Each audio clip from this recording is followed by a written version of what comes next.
Это актуальное интервью в студии. Петр Васильев, здравствуйте. Сегодня мошенники ежедневно взламывают людей и компании, особенно через их ошибки самих пользователей. Как вести себя в сети, быть устойчивым, понимать риски и не становиться легкой целью для злоумышленников? О безопасности в киберпространстве мы сегодня поговорим. Наш гость студии Тимур Ханды, председатель общественного движения кибербезопасности Дальнего Востока. Тимур Юрьевич, добрый день. Приветствую. Давайте для начала вот о чем поговорим. Я понимаю, что, конечно, методы интернет-мошенников, они разнообразны в том смысле, в котором сегодня только можно о них говорить. Если сегодня можно выделить какие-то основные 2-3, вот давайте о них самых распространенных. Мы с вами каждый день видим сводки новостей, и буквально наших земляков взламывают по разным причинам. Это могут быть лжесотрудники правоохранительных органов, сотрудники банков, госучреждений, вплоть до вот то, что сегодня у нас появилась замена домофонов.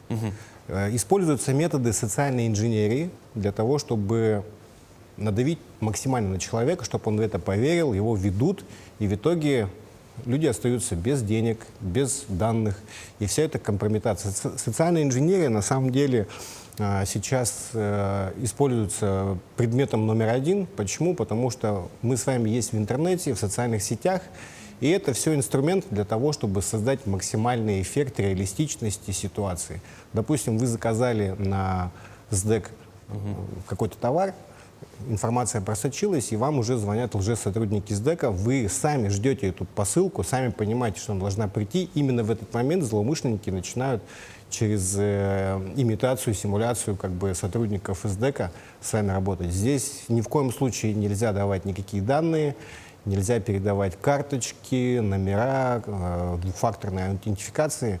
И это все фишинг. Сегодня хакеры не ломают системы, мошенники не ломают системы, потому что техническая защита довольно-таки современная. Они знают то, что обмануть человека легче. И именно по сценарию фишинга это поддельные ссылки, поддельные сайты, это различные сообщения. А человек, по сути, по своей природе, он любознательный. Он, как исследователь, хочет узнавать что-то новое и рефлекторно кликает на ссылки. И достаточно одного клика, чтобы просто передать ему все данные. Ну, дело же не только в кликах. Мы же как будто бы отчасти и сами даем мошенникам знать себе ровно столько, сколько они хотят от нас знать. Вот опять же на примере СДЭКа, допустим. Я знаю, что он привязывается к ВКонтакте. Там какой-то чат-бот, и, в общем, когда посылка прибывает в пункт назначения, тебе, значит, СДЭК пишет личные сообщения. Может быть, отчасти нам нужно меньше рассказывать о себе в интернете, чтобы нас сложнее было, так скажем, облапошить. Ну, дело в том, что уровень цифровизации в любом случае будет развиваться.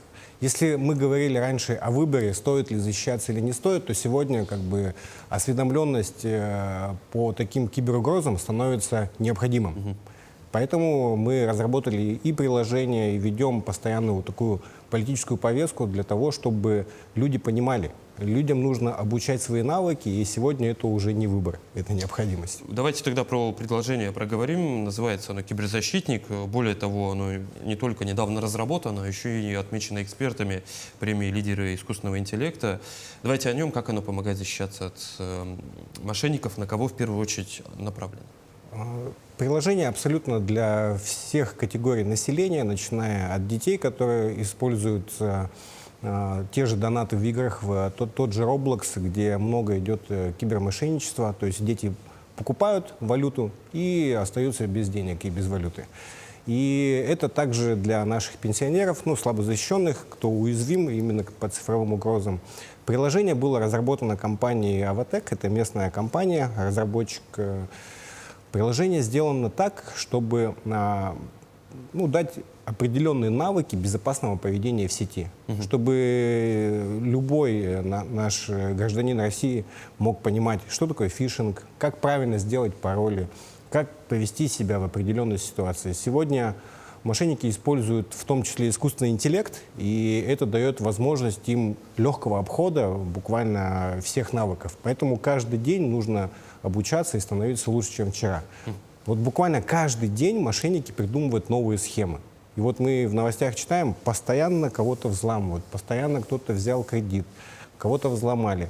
Если говорим о людях, то это больше, наверное, деньги. Люди берут кредиты. Возможно, целью бывают разные. Если мы берем, допустим, госучреждение без денег, то, скорее всего, там крадут персональные данные. И проблема в том, то, что когда украли персональные данные, вы об этом не знаете, потому что это не больно. Но это может просочиться в интернет, могут продавать их мошенники между собой, и тогда уже контролирующие органы узнают, и это большой-большой штраф для предприятия будет.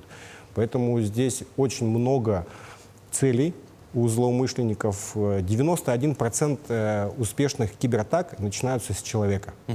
То есть мы сейчас не говорим про технические защиты, антивирусы, фаерволы, межсетевые экраны. Они у всех есть, они работают. Но самое уязвимое звено — это человек. Человек сам дает доступ, и, грубо говоря, в защищенный контур он своими руками приходит и начинает помогать злоумышленникам. Но самая большая проблема то, что даже люди об этом не знают. Ну, это вот опять же про донаты для детей, опять же, яркий пример, почему вообще у ребенка, ну, я так понимаю, что он не своих, конечно, карманных средств отправляет какие-то деньги мошенникам, он же использует банковские карты и банковские счета родителей. Тогда вопрос у меня к родителям, почему у их детей есть доступ к...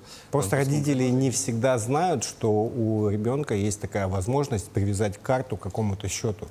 И тем самым злоумышленники этим пользуются, они звонят к детям. Вопрос тоже возникает, откуда у них телефоны детей? Значит, кто-то где-то просочилась информация по персональным данным наших детей. Вот, и они привязывают карты, и злоумышленники методично снимают деньги, обещая большие вознаграждения. А дети, они эмоционально мыслят, поэтому они это делают неосознанно. Но, тем не менее, приложение помогает детям в том числе. Мы внедрили в приложение режим геймификации, который позволяет детям более вовлеченно входить в контент и тем самым улучшать свои навыки поведения. Это, я так понимаю, какой-то игровой режим? Да, есть игровой режим, и приложение будет постоянно развиваться. На сегодняшний день есть в виде тестов, которые дают возможность набирать им баллы. Приложение также и для школ удобно, для классных руководителей, чтобы видеть, допустим, насколько киберустойчив его класс. Есть определенная матрица, по которым видно навыки каждого ребенка, как правильно создавать пароли, как распознавать социальную инженерию. Ну, слова вроде сложные, но сделано специально так, чтобы каждый мог понять, что это такое. А может, нам и в школу тогда с этим заходить? Ну, все-таки полезная инициатива.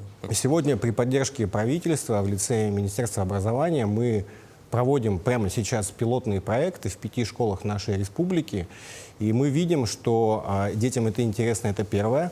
Помимо этого, мы еще обучаем сам персонал школ для того, чтобы не попадаться на такие атаки. Потому что целью для школ для мошенников являются персональные данные детей, которые потом перепродаются на черном рынке, можно так сказать. Ну и в том числе, насколько понимаю, из статистики, целью мошенников являются, грубо говоря, бюджетники, учителя, врачи и так далее и тому подобное. То есть те, в ком мошенники точно уверены, что у них всегда есть деньги, и они по директиве перевести от условного директора, замдиректора деньги обязательно это сделают. Действительно, вот если взять врачей, это отдельная категория людей, которые привержены к доверию. То есть они сами по себе очень лояльны, они хотят людям помогать, и поэтому они в списках, кого взламывают, на первом месте стоят, потому что они очень доверчивые. Если говорить о юридических лицах, то в школах у нас персональные данные, в системе здравоохранения персональные данные. То же самое у нас стоят по объектам инфраструктуры, это тепло, электроносители. Мошенники могут тоже через людей зайти в такие компании и приостановить технологические процессы. Неприятно будет, если нам на неделю свет выключат, либо интернет выключат на неделю. Согласен. Не говоря о тепле в таких климатических условиях. Тимур Юрьевич, еще один тренд в кибербезопасности – это защита бизнеса. Я, насколько знаю, есть в России пара прецедентов, когда мошенники уводили капитал и денежный, тоже, по сути, денежный капитал и имущественный капитал компаний. Вот есть ли планы по расширению предложения в этом? Ну, помимо этого, мы занимаемся и обеспечением безопасности бизнеса, потому что приостановка любого процесса стоит денежку. Это как и восстановление серверов. Как на примере Аэрофлота. Всего лишь через один клик сотрудника, он даже об этом не знал, злоумышленники вошли в закрытый контур. В течение 1 года они расширяли свои права, и когда дошли до прав администратора, они уже вредоносное ПО запустили и просто все удалили. Ну, возможно, какие-то были еще прецеденты.